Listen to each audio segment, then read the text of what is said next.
Okay friends, आज हम सीखते हैं हमने कैसे याद करना है सवर्ण शुक्ल। ठीक है, इसे हम सवर्ण शुक्ल भी बोलते हैं, सवर्ण शुक्र भी बोलते हैं। ठीक है, अब देखते हैं क्या।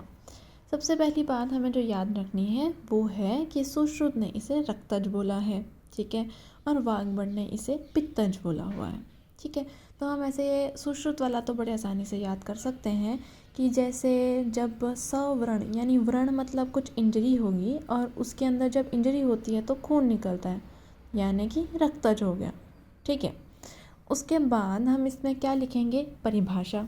अब परिभाषा क्या होता है वो देखते हैं। इसमें लिखा गया है किताब में, हमारी संहिता में, कि नेत्र के कृष्ण भाग में व्रण होने के कारण शुक्लता आ जाने से सवर्ण शुक्ल कहते हैं। जब हमारे नेत्र के कृष्ण भाग है, जहाँ पे कृष्ण भाग है, उसके अंदर जब व्रण हो जाता है ना, और उसकी वजह से वहाँ पे शुक्लता यानी सफ़ेदी आ जाती है, तो उसे हम क्या बोल देते हैं, सवर्ण शुक्ल बोल देते हैं। ठीक है, ओके, ये तो बहुत आसान था। और इसमें क्या आता है, चूंकि व्रण जो होता है, अब देखिए इसमें जो व्रण होना है वो क्या होना है, अधिकांशतः आघातजन्य ही होता है। अतः सवर्ण शुक्ल का निदान भी क्या हुआ, आघात हुआ। ठीक है, इसके बाद हम देखते हैं, इसके निदान हमने देख लिए, आघात हो गया। उसके बाद आता है लक्षण। अब देखो लक्षण कैसे याद रखने हैं, हमें पता है इसमें होने वाला है व्रण।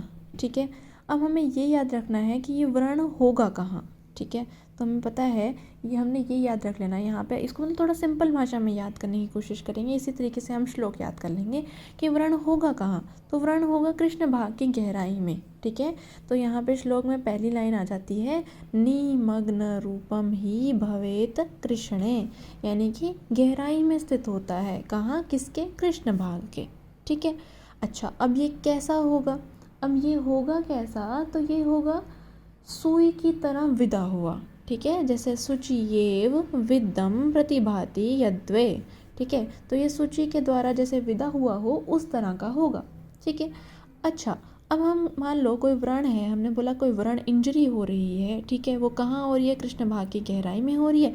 ये हमने ऐसे याद रख लिया। अच्छा कैसी हो रही है, तो वो ऐसे हो रही है जैसे सुई की तरह, हमने सुई को ना हमने विदा हो, जैसे सुई से हमने प्रिक किया हो, तो जैसे होता है व्रण बनता है, वैसी इंजरी हो रही है। ठीक है, उसके बाद अगर हम किसी भी चीज़ को प्रिक करते हैं तो उसमें से कुछ निकलता है, तो कुछ निकलेगा, तो इसमें से स्राव निकलेगा, व्रण में से स्राव भी होता है।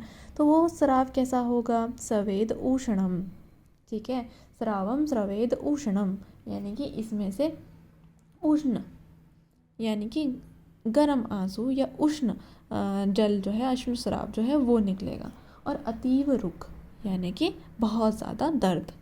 ठीक है, तो इस तरह से जो हमने सुश्रुत के द्वारा, जो सुश्रुत ने उत्तर तंत्र 5/4 में दिए गए मतलब लक्षण हैं सवर्ण शुक्ल के, वो हम इस तरह से याद रखेंगे। अच्छा कैसे याद रखेंगे, एक बार फिर से रिपीट कर लेते हैं कि व्रण होगा कहाँ होगा, तो वो कृष्ण भाग की गहराई में होगा। कैसा होगा, तो वो सूची की तरह विदा हुआ जैसा होगा। अच्छा उसमें से कुछ निकलेगा भी, तो वो निकलेगा क्या, गर्म आंसू निकलेंगे, तो उससे हमने याद रख लिया श्रावम सवेद उष्णम। और फिर जब निकलता है साथ में अगर कोई इंजरी होती है तो हमें दर्द भी होती है, तो वो अतीव रुझा। ठीक है, उसके बाद इसमें जो मेन लक्षण थोड़ा सा याद रखेंगे वो है विदेह ने दिया हुआ। उसमें बोलता है रक्त राजी निभम कृष्णे विद्रुम आभम, मतलब ये सबसे पहले रक्त राजी निभम मतलब कि जहाँ पे कृष्ण, ऐसे भी कृष्णगत रोग पड़ रहे हैं, तो कृष्णगत में क्या होगा, रक्त सिराओं से वो आवृत मिलेगा। ठीक है, तो हमें रक्त सिराओं से आवृत होने के कारण वहाँ पे सिराएं आ चुकी होंगी, तो उस वजह से यहाँ पे जो इस व्रण का कलर होगा वो कैसा हो जाएगा, प्रवाल के समान आभा युक्त हो जाएगा। ठीक है, तो प्रवाल के समान आभा युक्त होगा ये कलर। उसके बाद वाग्भट ने सवर्ण शुक्ल के बारे में क्या बोला हुआ है, बाकी तो सेम उन्होंने क्या बोला है, सुश्रुत के समान लगभग समान बोला हुआ है। अब एग्जाम से रिलेटेड हम थोड़ा सा तो ऐसा थोड़ा सा याद रख लेंगे, पर जो मेन लक्षण बोला है उन्होंने बोला है पक्व जम्भू निभम किंचित निम्न, और कुछ दबा हुआ सा और पक्व जम्भू के समान। ठीक है, कृष्ण भाग उनको दिखेगा, ऐसा शत शुक्र में होता है।